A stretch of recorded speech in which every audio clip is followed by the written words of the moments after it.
Olá, boa noite. Começa agora o Jornal da Justiça desta segunda-feira, 28 de dezembro. Ministro Ricardo Lewandowski garante à defesa do ex-presidente Lula acesso a mensagens apreendidas pela Operação Spoofing. A investigação apura a invasão dos celulares do ex-juiz Sérgio Moro e de autoridades da Força Tarefa da Lava Jato. Esse é um dos destaques da edição de hoje. Você confere também. Supremo decide que redução de mensalidades escolares por leis estaduais é inconstitucional.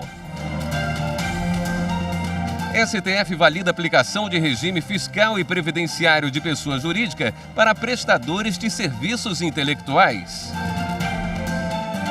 Presidente do Superior Tribunal de Justiça determina cumprimento de prisão domiciliar humanitária.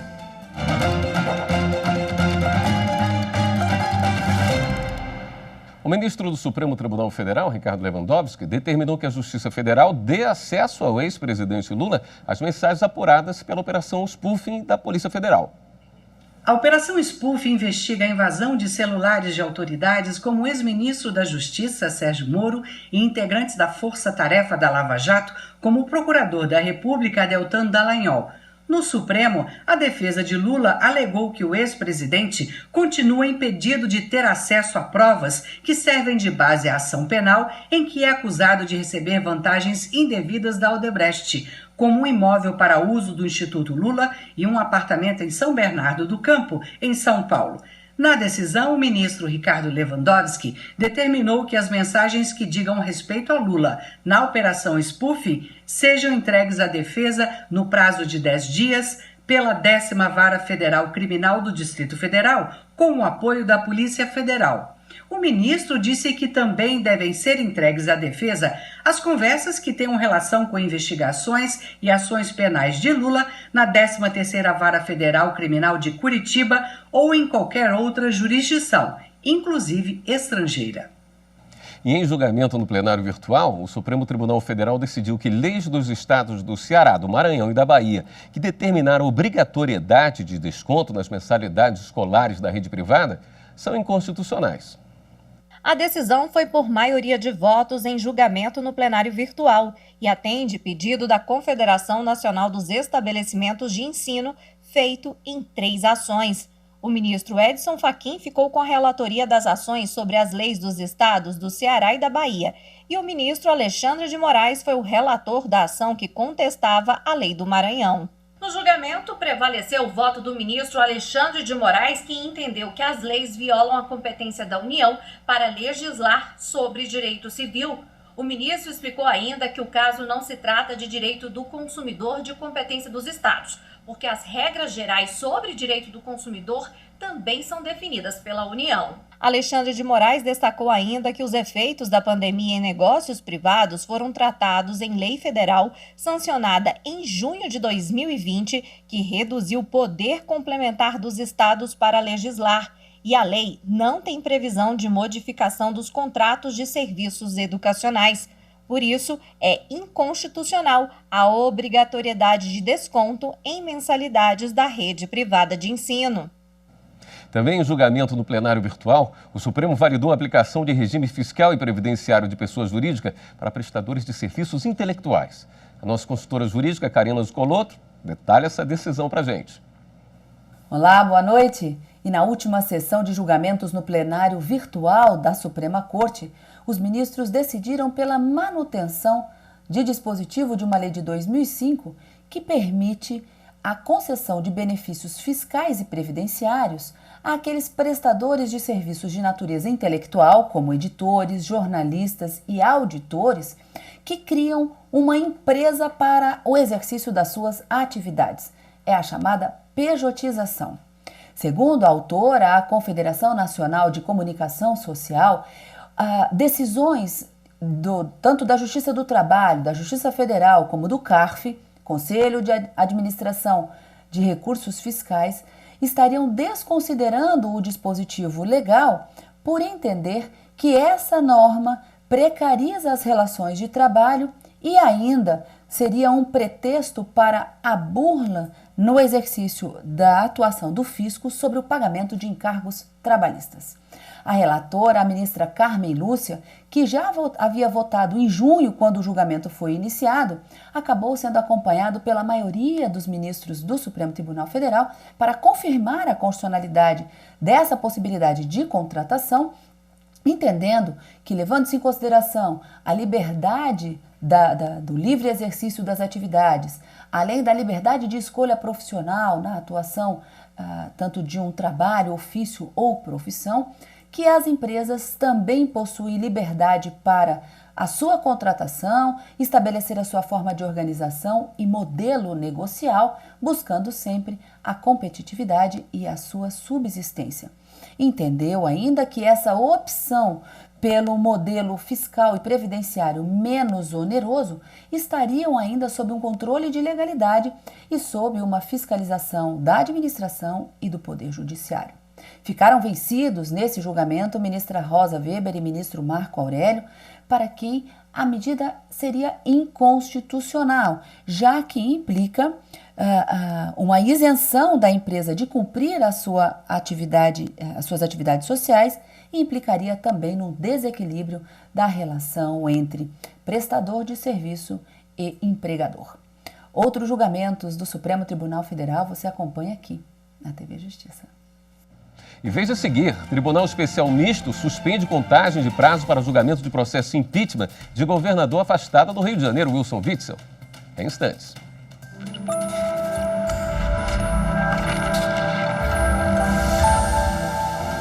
A Constituição Federal é nossa lei fundamental.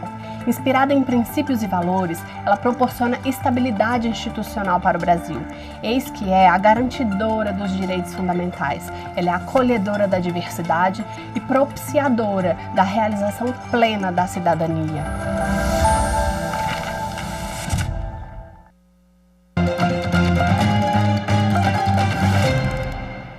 O presidente do Tribunal de Justiça do Rio de Janeiro, o desembargador Cláudio de Melo Tavares, suspendeu hoje a contagem do prazo para a conclusão do processo impeachment do governador afastado Wilson Witzel. O anúncio foi feito na sessão do Tribunal Especial Misto, formado para julgar o processo que terminaria em março de 2021. A decisão considera a determinação do ministro do Supremo, Alexandre de Moraes, que suspendeu o depoimento de Witzel ao tribunal até que a defesa do governador afastado tenha acesso a todos os documentos sobre o caso encaminhados ao Superior Tribunal de Justiça. Amanhã, dia 29 de dezembro, o Tribunal Regional Eleitoral do Amapá vai diplomar prefeito e vice eleitos na capital, Macapá. O TRE vai diplomar Dr. Furlan e Mônica Penha. Os dois foram eleitos, respectivamente, prefeito e vice de Macapá na votação do dia 20 de dezembro. A chapa teve 55,67% dos votos válidos no segundo turno, totalizando 101.091 votos. O novo prefeito da capital amapaense vai assumir o cargo no dia 1º de janeiro de 2021, com os demais prefeitos eleitos este ano. As eleições em Macapá foram adiadas por causa de um problema no abastecimento de energia elétrica durante o mês passado. A cidade será a única a realizar a cerimônia de diplomação depois do dia 18 de dezembro, data limite determinada pela legislação eleitoral. O presidente do Superior Tribunal de Justiça, ministro Humberto Martins, concedeu prisão domiciliar a prefeito de cidade do interior de São Paulo. Fernando Semedo, prefeito de Palestina, município de São Paulo, foi preso preventivamente no dia 17 de dezembro e aguarda a realização de audiência de custódia. Ele é acusado pelo Ministério Público de São Paulo de fazer parte de suposta organização criminosa que teria criado empresas de fachada para prestar serviços de saúde para o município. A defesa do prefeito apresentou pedido de liminar em habeas corpus no STJ e o ministro Humberto Martins autorizou a prisão domiciliar mediante o cumprimento de uma série de restrições. Monitoramento eletrônico, a entrega de computadores e celulares do prefeito, que está proibido de ter contato com terceiros e de sair de casa sem prévia autorização. Para o ministro Humberto Martins, essas medidas são suficientes para garantir a ordem pública e o processo criminal, pois o prefeito de Palestina já se encontra afastado do cargo por determinação judicial. O mérito do habeas corpus será julgado pela 6ª turma do STJ. O relator do caso é o ministro Nefe Cordeiro. O presidente do Superior Tribunal de Justiça, ministro Humberto Martins, determina cumprimento de prisão domiciliar humanitária. Em decisão monocrática durante o recesso forense, o ministro-presidente do STJ, Humberto Martins, determinou que seja cumprida imediatamente decisão do ministro da Corte, Antônio Saldanha Palheiro, que concedeu em março o pedido liminar para que um condenado por tráfico de drogas, portador de AIDS e tuberculose, pudesse aguardar o julgamento definitivo do habeas corpus em prisão domiciliar, em virtude da Covid-19. Saldanha Palheiro determinou ainda que as condições da prisão domiciliar deveriam ser estabelecidas pelo Juízo de Execuções Criminais de Rosário do Sul, município do Rio Grande do Sul. Apesar da decisão, o juízo da comarca determinou o retorno do homem para o cárcere, sob o argumento de que a prisão domiciliar foi concedida em um processo, mas que ele estava cumprindo pena por um outro processo. Na reclamação apresentada ao STJ, a defesa pediu que a liminar deferida pelo ministro Saldanha Palheiro fosse confirmada, porque o homem está na iminência de ser preso novamente. Na decisão, o presidente Humberto Martins destacou que a prisão domiciliar não ficou direcionada ou restrita a alguma execução, mas foi concedida por razões humanitárias e somente enquanto perdurar a pandemia da Covid-19. Foi determinado assim que o juízo de primeira instância seja comunicado com urgência, bem como o presidente do Tribunal de Justiça do Rio Grande do Sul, para efetivo cumprimento da decisão sob as penas da lei, inclusive administrativa, com a imediata remessa para a Corregedoria Nacional de Justiça. No próximo bloco, você confere alguns dos julgamentos do Supremo que foram destaque no segundo semestre deste ano. É depois do intervalo.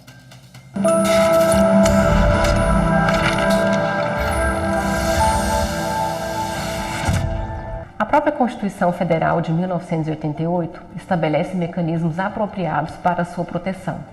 E um desses mecanismos é a ação direta de inconstitucionalidade por omissão.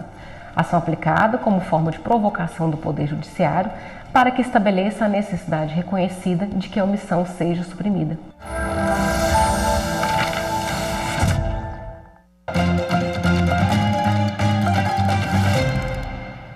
A partir de agora, você vai rever as principais decisões do segundo semestre de 2020 do Supremo Tribunal Federal na retrospectiva do Jornal da Justiça. No dia 3 de agosto, o STF retomou as sessões plenárias por videoconferência. Os casos relacionados ao coronavírus continuaram em foco. O primeiro julgamento do segundo semestre foi de um processo sobre o impacto da pandemia em aldeias indígenas. Reveja na reportagem de Marta Ferreira.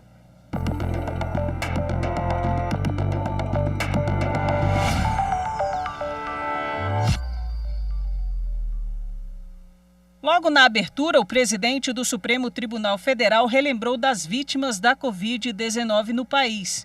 Nós manifestamos o nosso pesar pelo falecimento já de quase 100 mil brasileiros e brasileiras vítimas da pandemia, nos solidarizando com seus familiares e amigos. E também cumprimentando a todo o serviço de saúde pelo trabalho desenvolvido. Depois, o julgamento da DPF 709 sobre os efeitos da pandemia da Covid nas aldeias indígenas foi iniciado. O plenário ficou de decidir se confirma a medida cautelar deferida no início de julho pelo relator, ministro Luiz Roberto Barroso, para determinar ao governo federal a adoção de diversas medidas para combater o avanço da Covid sobre os povos indígenas e aldeias. O advogado da Articulação dos Povos Indígenas do Brasil, entidade que entrou com ação junto com 6 partidos, foi o primeiro a falar. São 623 indígenas mortos, 21.646 indígenas infectados e 146 povos indígenas atingidos, chamando a atenção para os estados do Amazonas, Pará, Mato Grosso, Roraima e Maranhão. Depois, advogados dos partidos coautores fizeram a sustentação oral. Esse é um julgamento histórico. O jurista Tiago Amparo, em artigo publicado hoje na Folha de São Paulo, disse que era uma oportunidade do Supremo Tribunal Federal prevenir um genocídio. Eu tenho certeza que esse tribunal está à altura dessa sua missão constitucional e que dirá hoje que vidas indígenas importam. Me reporto ao artigo 231 da Constituição Federal, que além de reconhecer aos índios sua organização social, seus usos, costumes, línguas, crenças e tradições, determina exatamente a União, a obrigação de demarcar estas terras e fazer com que os seus bens sejam protegidos. Depois, o advogado-geral da União fez um resumo das ações tomadas pelo governo federal no enfrentamento à Covid entre os indígenas. A CESAI e os seus 34 DCEIs dão atendimento de saúde básica para mais de 700 mil indígenas, de cerca de 400 etnias, distribuídos por mais de 6 mil aldeias, por meio da medicina tradicional, sobretudo da medicina tradicional. E os indígenas participam ativamente da construção da política pública de saúde junto aos DCEIs.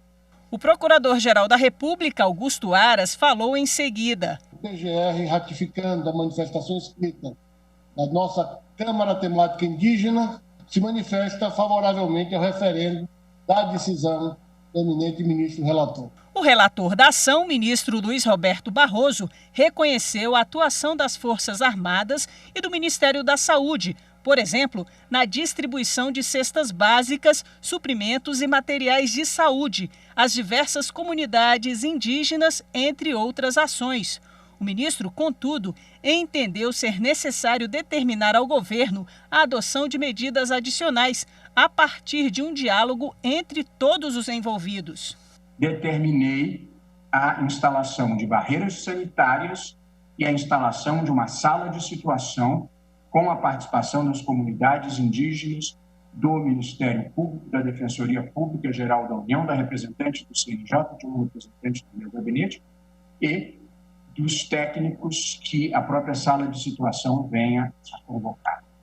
O ministro também ressaltou a importância de combater a invasão das terras indígenas. Eu não quis, com todo respeito, alimentar a crença que eu considero fantasiosa de que pudesse ser singela a operação de retirar, se nós multiplicarmos 20 mil por 7, ou ainda que não fosse tantas pessoas, mas retirar 50, 70 mil pessoas que não deveriam estar lá, à força de uma penada.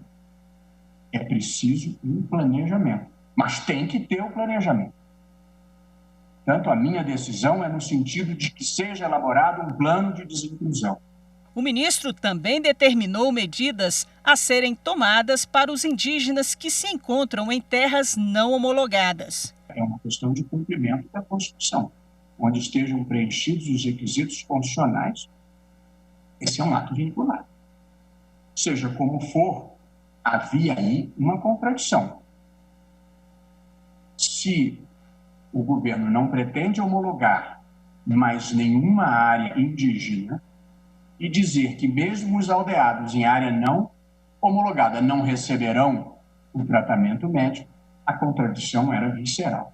E, portanto, a mim me pareceu bem estender o atendimento do CESAI também às comunidades aldeadas, ainda que em terras não homologadas. O governo federal tem até o próximo dia 8 de janeiro para apresentar o Plano Geral de Enfrentamento à Covid-19. Na semana passada, o ministro do STF, Luiz Roberto Barroso, negou a homologação da terceira versão desse documento por entender que ele permanecia genérico. Barroso determinou que a versão mais recente apresentada pelo governo seja executada provisoriamente, enquanto o documento final é ajustado. Ainda em agosto, o plenário do Supremo Tribunal Federal retomou o julgamento a respeito da possibilidade de pessoas físicas atuarem como amigas da corte, o chamado amicus curiae. Na mesma sessão, os ministros julgaram se servidores podem ultrapassar o limite salarial constitucional com o acúmulo de benefícios, como aposentadoria e pensão por morte.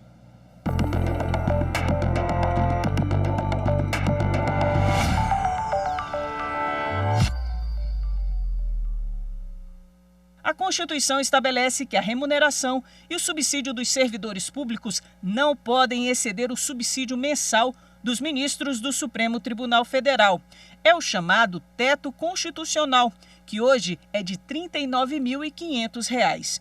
Um recurso proposto pela União questiona a decisão do Conselho Especial do Tribunal de Justiça do Distrito Federal, que aplicou a não incidência do teto constitucional, beneficiando uma servidora do tribunal que também é pensionista de um ex-servidor daquele tribunal. O acórdão recorrido entendeu que não incide o teto constitucional sobre o total recebido a título de proventos, como aposentadoria e a pensão por morte do marido. Assim, para efeito de aplicação do teto remuneratório, deve ser considerado o valor de cada parcela recebida individualmente.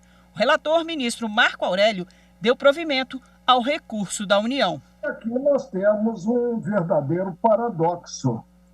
Em um país em que tantos necessitam de teto, alguns querem fugir ao teto constitucional em relação ao que percebido.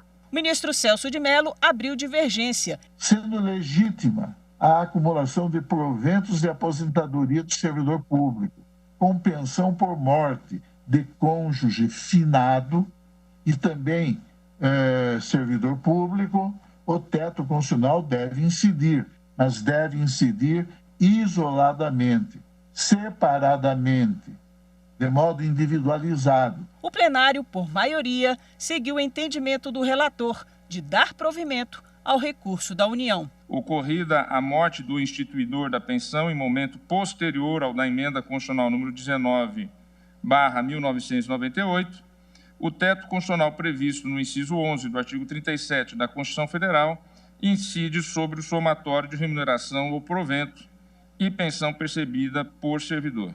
O plenário também retomou o julgamento de agravo regimental apresentado por um procurador da Fazenda Nacional contra a decisão do ministro Celso de Mello, que negou pedido de participação no julgamento da ADIM como amicus curiae.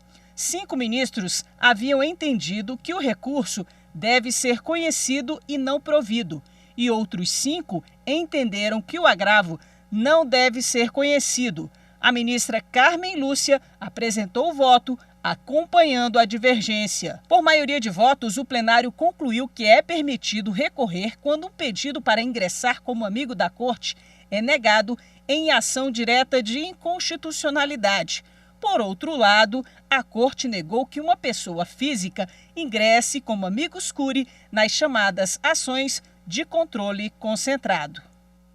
Em setembro, por unanimidade, o plenário do Supremo Tribunal Federal julgou improcedente a ação proposta pela Confederação Nacional de Saúde, que questionava se estados e municípios poderiam requisitar bens e serviços sem controle do Ministério da Saúde durante a pandemia.